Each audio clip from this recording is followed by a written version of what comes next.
नमस्कार दोस्तों, फिर एक बार आपका स्वागत है। मैं हूं उमेश धंधराले। आप देख रहे हैं अपडेट अमरनाथ 9 न्यूज़।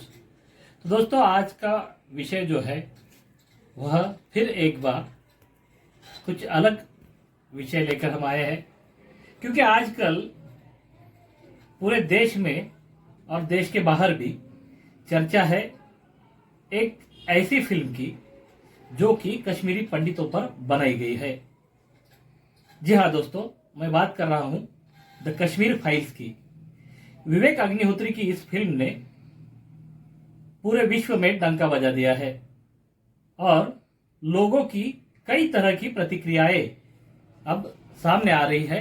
कुछ लोग फिल्म देखकर अपना कड़ा रुख भी अपना रहे हैं, तो दूसरी ओर तथाकथित सेक्युलर फिर एक बार एक्टिवेट हो चुके हैं और इन्होंने कहना शुरू कर दिया है कि तब बीजेपी प्रणीत सरकार थी, आरएसएस माइंड के जगमोहन मुख्यमंत्री थे।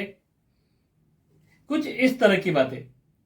कुछ कह रहे हैं तब तो राष्ट्रपति शासन लागू था, कुछ कह रहे हैं यह बीजेपी का एजेंडा था। तो दोस्तों, तमाम बातों के बाद हम आपके पास लेकर आए हैं इस घटना के सच्चे किरदार। जी हां, दो ऐसी सत्य घटनाएं जो 1990 में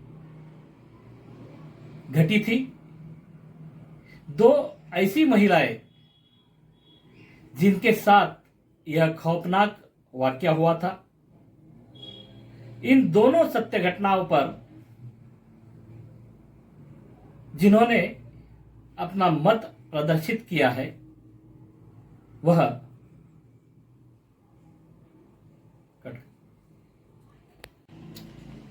उनका नाम है दोस्तों पुष्पेंद्र कुलश्रेष्ठ। जी हां, यह वह शख्स है जो दिल्ली में रहते हैं और इनके जो दोस्त थे उस दोस्त की बहन की यह दास्तां है जिसका नाम था गिरजा टिक्कू।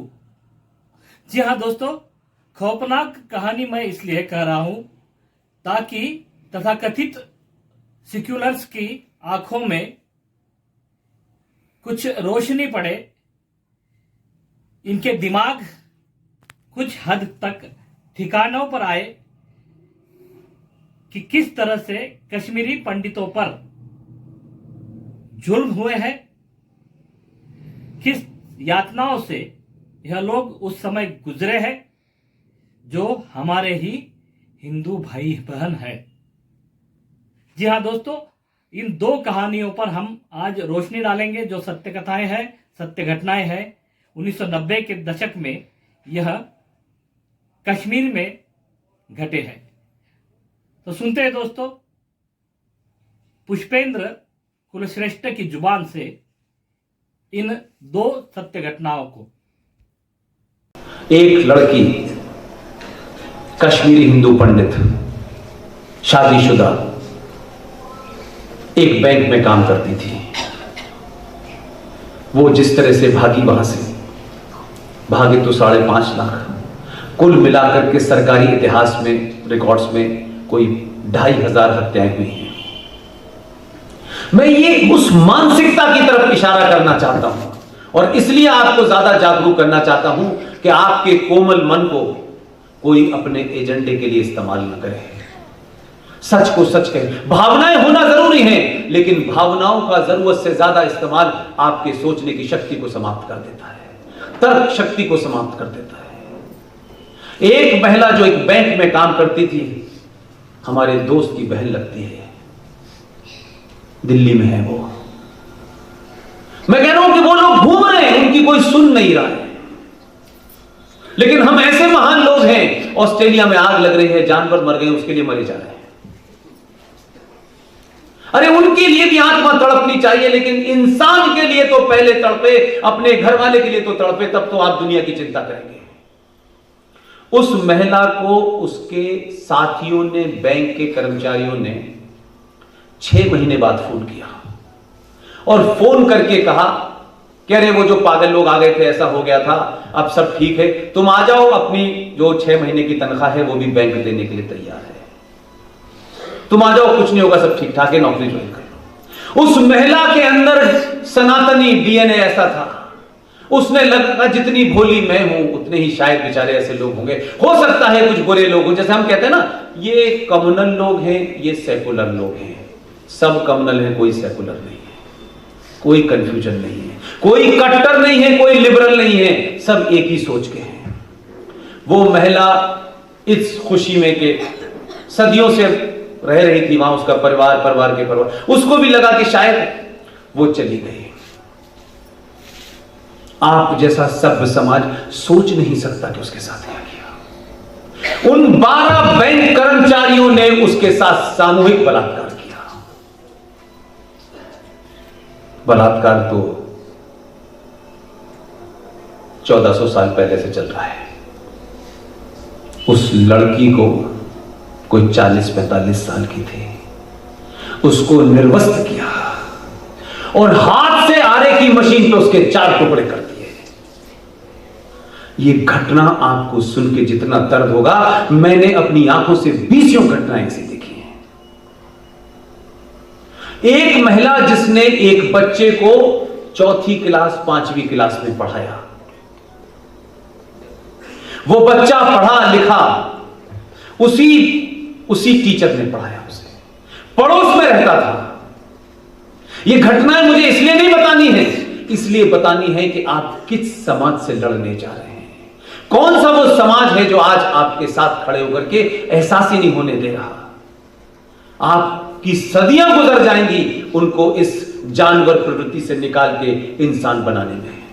इसलिए उनको इंसान बनाने में अपना टाइम बर्बाद मत कीजिए। अपने पास ऐसी ताकत पैदा कीजिए कि ऐसे जानवर आपके आसपास ना आ पाए। एक महिला ने जिस बच्चे को 3री क्लास 4थी क्लास 10वीं क्लास तक पढ़ाया, वो महिला उस स्कूल में पढ़ाते पढ़ाते रिटायर हो गई। 56 साल की उम्र थी। वो लड़का ग्रेजुएशन कर रहा था। ये 1990 की घटना बता रहा हूं।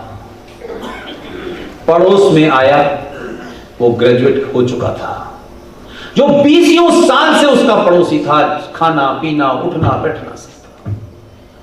वो बच्चा जब उसके घर में घुसा तो उसने पूछ क्या बात है, क्यों आए हो। उस लड़के के कदम नहीं रुके, वो आगे बढ़ता चला गया। वो ये समझ ही नहीं सकती थी कि ऐसा हो सकता है। उसने उसको धक्का दिया, गिराया। सोचिए कि बीए में पढ़ने वाले लड़के की उम्र क्या होगी। हम तो 2 घंटे का सफर किसी के साथ रेल में कर लेते हैं तो उसके साथ खाना बांट लेते हैं, उसका हालचाल पूछने लगते हैं, बीवी बच्चों की भी जानकारी लेने लगते हैं। हम उस समाज के हैं। उस महिला की उम्र गुजर गई, रोज देखती होगी उस बच्चे को, आज गया है। उस बच्चे ने उस महिला को गिराया, उसके साथ रेप किया और एक खंजर निकाला और उसके 56 टुकड़े कर दिए। आप कहते हैं कश्मीरियत, जमहूरियत और इंसानियत, आपका उनके साथ कोई मेल हो सकता है?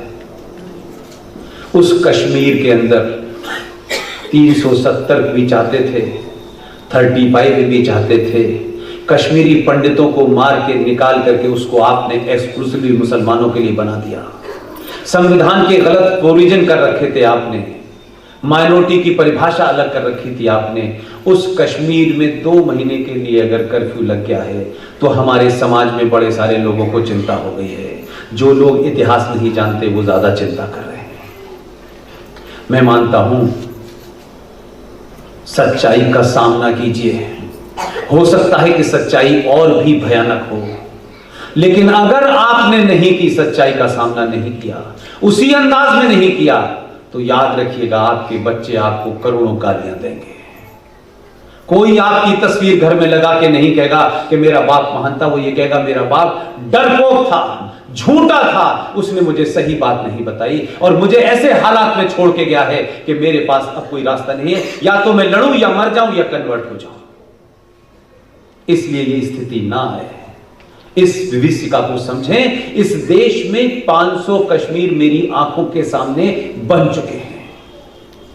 आप शायद जब समझेंगे जब कश्मीर जैसी घटना हर जगह घटेगी।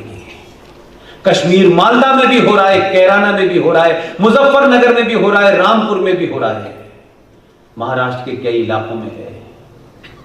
जब जब इस देश में राष्ट्रवादी ताकतें, जब जब इस देश की सरकारें राष्ट्र को मजबूत करने निकलेंगी, लोग शाहीन बाग के अंदर, नोएडा के अंदर, बलरामपुर से लेकर के जितनी जगह है सड़कों पे निकलेंगे और आग लगाएंगे, क्योंकि वो ये चाहते हैं कि इस देश की व्यवस्था ऐसे ही बनी रहे। हमारे काम हो, हमारी बात अगर नहीं मानोगे हम सत्ता को पलट देंगे। मैंने इसलिए कहा कि 70 सालों में सत्ता में कौन आया, ये आया वो आया, 2%, 4%, 16% से सरकार बनी, लेकिन इस देश के सनातनियों को मुबारकबाद भी देना चाहता हूं। आपने सारी विपरीत स्थिति में 2014 में जो सरकार बनाई थी उससे आपकी हजारों शिकायतें थी। उसके बहुत सारे कानून से इस बहुसंख्यक समाज जो इस देश में सबसे ज्यादा टैक्स देता है आपको तकलीफ हुई होगी। मैं उनकी हजारों पॉलिसी से एक राय हो ना हो मुझे कोई मतलब नहीं होता। मैं जो राष्ट्र के मतलब की चीज होती है उसी को ले लेता हूं, बाकी छोड़ देता हूं, बाकी चलती रहती है जिंदगी में। कई सारे ऐसे कानून बने कि बहुसंख्यक समाज उससे नाराज था और सड़कों पे ये बात होती थी, यार ये कर दिया, हमारा नुकसान कर दिया, वो कर दिया।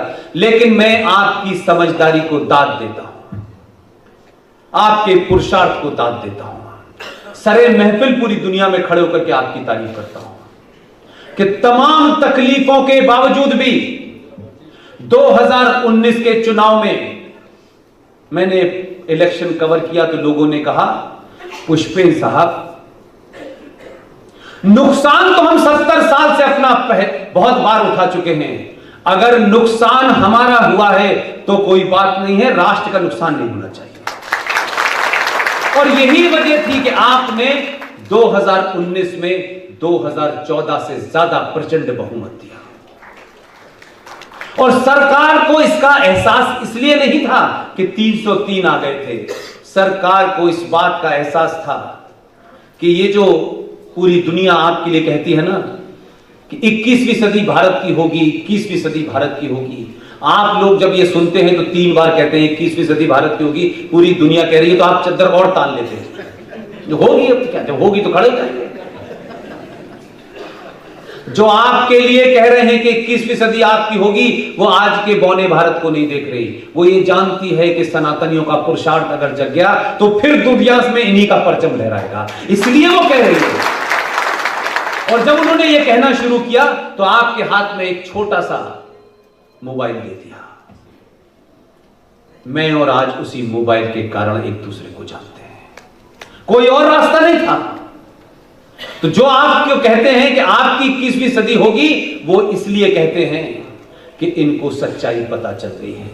और जब आपको सच्चाई पता चलती है, जब आप अपने विचारों का आदान प्रदान करते हैं कि आप किसको क्या व्हाट्सएप कर रहे हैं, किस विषय के ऊपर इस देश में चर्चा है, सोशल मीडिया किन बातों को सुन रहा है, किन बातों को आगे बढ़ा रहा है, कैसे लोगों को सुन रहा है, उसका डाटा भी सरकार के पास जाता है।